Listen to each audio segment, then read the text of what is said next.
Hey Ratbags, it's Jade. Welcome to a little Grounded news video today. If you don't know, the Grounded devs are currently live streaming for a huge amount of time, 3 days in fact, supporting Extra Life and their local hospital. And we are going to get a benefit of that. If they reach their goal of 18k, we're going to get a teaser for the next Grounded update. So I thought I'd talk about this a bit today and kind of hopefully maybe get expectations a little bit on level and what you should really expect with stuff in the next few months. Now, I've done this before, just after the release of Grounded, but now we've got our hotfixes out of the way, it's probably worth covering again, because I'm already starting to see a few different ways that people are thinking stuff's going to happen. Also, min-maxing. I want to hear you guys what you think about it.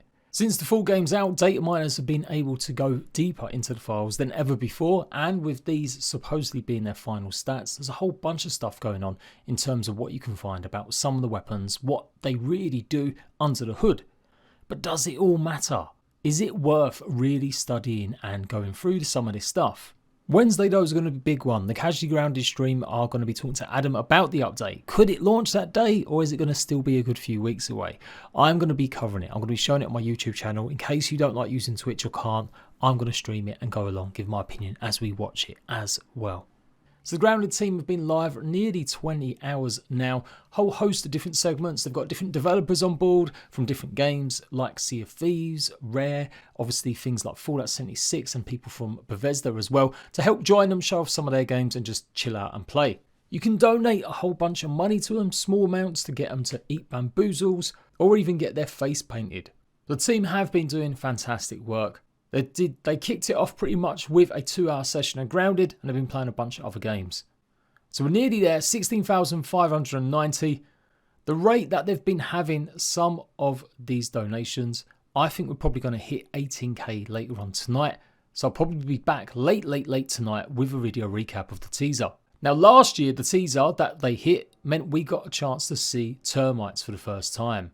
This was ahead of the Into the Wood update. And these guys actually ended up appearing, I think, in January, so like 2 months later. And that's a big part of what I expect to hear about today's update. When Grounded went live, we've seen from the features board, they changed and gutted a lot of stuff. They did remove a whole bunch. But that's okay, because it's never meant they were going to stop working on the game.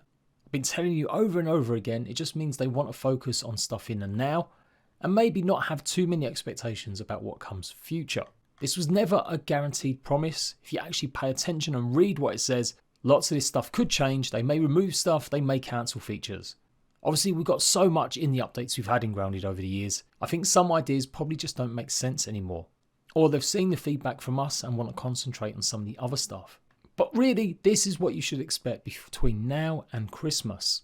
We've had like 3 weeks, nearly 4 weeks of hotfixes, although we haven't had one last week, addressing some of the issues that came out at 1.0, and that's pretty normal. Every game under the sun has these kinds of problems. So right now Grounded's more or less stable. There's things that people might not like, but usually most people can now play the game, albeit with multiplayer still being a little bit iffy.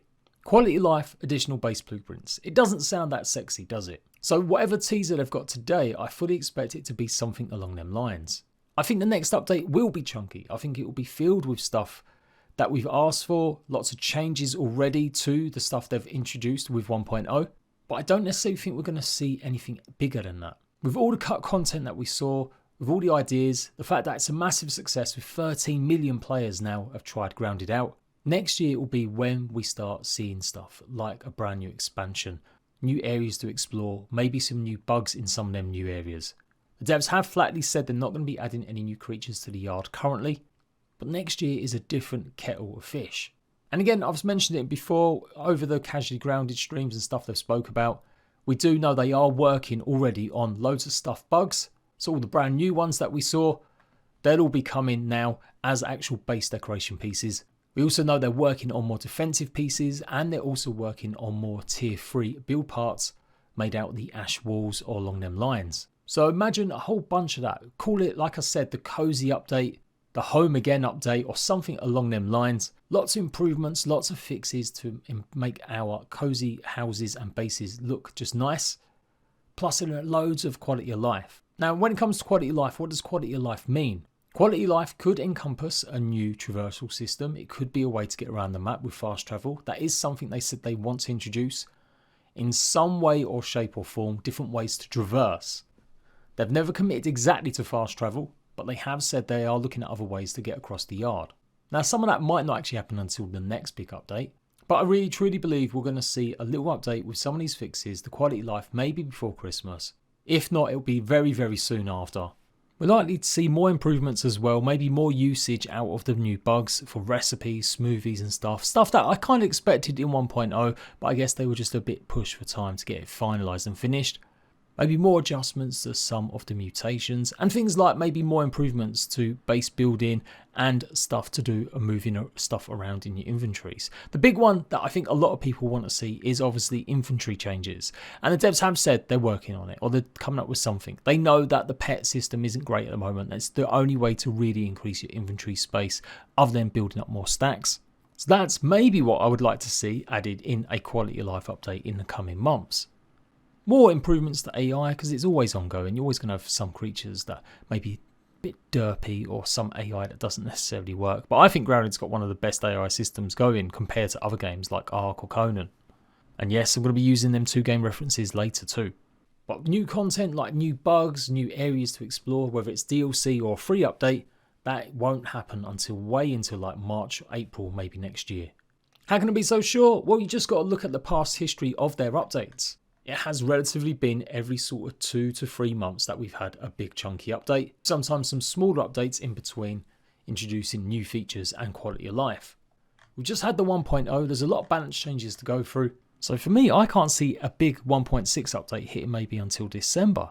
But then again, they have got Adam talking this Wednesday, so who knows? They might just go ahead and go, yep, it's ready to go, like they've done quite a lot in the past. So I really hope I'm wrong and it's not December and it's now. Now when it comes to quality of life, what do you guys want to see added most in Grounded? And be realistic, don't start talking about taming creatures and riding around. Think about quality of life, what improvements could be made to Grounded. Some of the biggest ones, and I have to recognise it even if I don't necessarily agree, is the way that we upgrade. I know that upgrading is a bit of a chore for some players, and some players really feel aggrieved that you get to the end of the game and that's when you unlock the final upgrade pieces. The recipes to craft the supreme pieces yourself. I somewhat agree. I do think the recipe should be moved a little bit earlier, but not too much earlier. To me, it should be the undershed completion. That's when you get enough upgrade pieces. In terms of flow, how you're meant to complete Grounded is you go and do the hedge, you go and do the pond, you go and do the haze, you go and do the black ant hill, then sandbox more thoroughly before working your way up to the upper yard. Termite and trenches, the shed at the shed porch, then you go under the shed, spoilers, get Wendell, and then after that point, you can actually go ahead and finish the game. So that makes a perfect point to go and get the OP recipes to craft whatever you want. From there, you can choose to spend longer in the yard, explore the stump, all the rest of the upper yard areas, and of course the Moldok Castle and take on the final boss. Nearly every game you'll ever come across, whether it's Ark, Conan, anything like a survival game that's got sort of RPG elements in it, you always get big rewards towards the end of the game. In Ark, you get tech gear, but you only get it once you've started defeating some of the hardest bosses in the game. In Conan Exiles, it's pretty much similar. You have to go and defeat certain bosses to get the recipes, and then you need to go and get certain thralls to go and craft them for you because they're too high level. I mention them 2 games a lot because they are the ultimate, I guess, survival RPG games. But even Minecraft to an extent is the same sort of deal. By the time you get netherite armor, do you really need it to go and take on the dragon? So there does seem to be this back and forth whenever I'm in Discord or whenever I see stuff on Reddit or in comments.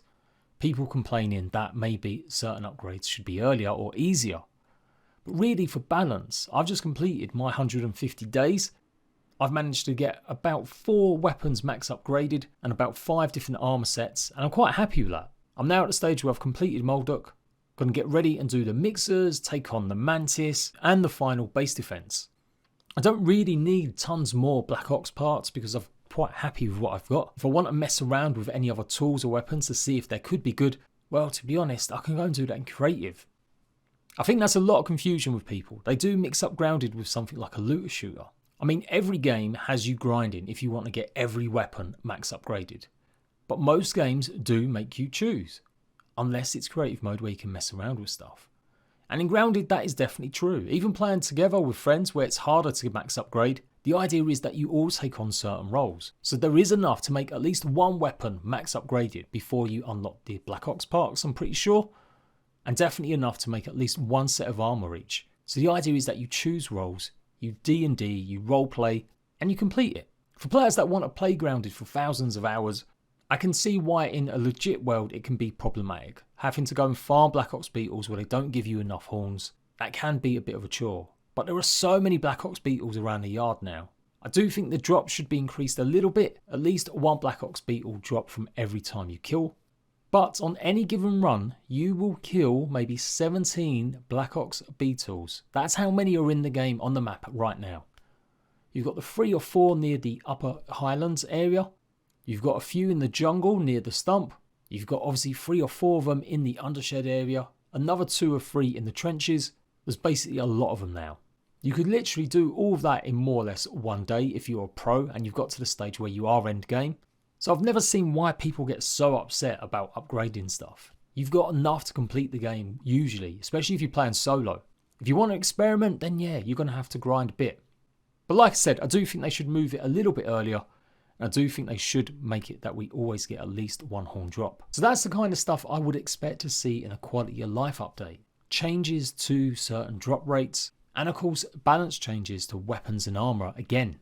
A lot of people are getting excited. I've seen a few comments now on my videos why I'm not talking about the spreadsheets going around.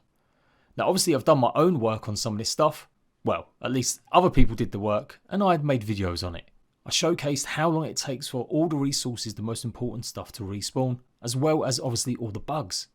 But that's about where my interest ends. For me, I don't really care about min-maxing gear. Like, don't get me wrong, I want max gear to go and take on the boss, and I've done that in my playthrough. I made sure I had my max hammer with level 9 sour, just like I did with my katana before taking on the Broodmother. But people, and it's okay to be like this, really take it to another levels. Going through and combing through the files, finding all sorts of crazy stuff. The problem with this is though, some of this might be very temporary. I think Grounded, it did launch in a semi-rush state, just because they didn't have anyone to really test the PTB because it wasn't on there. So things that maybe would have been picked up a bit beforehand. So we've got things like the Black Ox burgers not giving much resistance. It looks like they've missed a decimal point here or there. Or certain things are confusing people about why certain things do better damage or lesser damage. Bottom line, does it matter? What you're looking at in Grounded is the difference between half a swing or a swing of a weapon. Between killing a Black Ops Beetle in maybe 7 seconds or 9. Like I said, for nerds that love this stuff, you crack on. People, gamers, we all love them perfect builds. But the whole point of Grounded that I felt like they've tried to work on for the last 2 years is that there won't be just a single meta to rely on. How boring was it when we all just had the mint mace? Yeah, it was a great weapon, but the game gets really stale if you're just one-shotting everything with one weapon. And likewise, when you start seeing and reading too much into some of this data that will probably change in the next couple of updates, I think you can wrap yourself around in circles, spending way too much time thinking about certain things and instead actually missing out on enjoying the game. There are lots of builds to try and experiment, from poison to healing to the rusty one. That's my favourite, the rusty acid build. But Grounded isn't a looter shooter. It isn't one of them ones where you're going to maybe replay the same world, or not meant to anyway. The idea is that you replay the game. They've got scorecards for it. You've got different game modes. I've never felt like Grounded was the ultimate sandbox survival game. It has always had an RPG element to it. So making choices matter, but not getting too wrapped up in min-maxing. That's more where looter shooters come into things, or MMOs, where you spend even more time grinding for resources. Don't get me wrong, Grounded can be a chore sometimes, getting some of that stuff you want to do to build a house or do whatever you want to do. But I don't think we need to go to extreme lengths just to get that perfect build. Like if you want to look cool, you want to wear certain arm sets, you like it, then go ahead and just max upgrade it. You don't have to worry or panic about whether or not this is going to be the right build. Yes, it takes a while to upgrade, particularly weapons, even when you've got the recipe, because you've got to kill the Black Ox Beetles. But for me, anyway, at least, I'm not expecting everyone to agree, I don't like getting too caught up in some of the stats. I've seen it happen time and time again. Even with launch, a whole bunch of stuff change in the coming hotfixes. So a lot of the stuff that's been found out here might end up actually being reversed or changed anyway. It's good work, it really is good for nerds and people that really love this kind of stuff. But for your average player who's just having fun, running around the yard, likes the look of the katana, you don't really need to know it's maybe not technically the best weapon Just go with what you enjoy. What's the weapon or armor set that you like the look of, you like the feel of? That's just my advice anyway.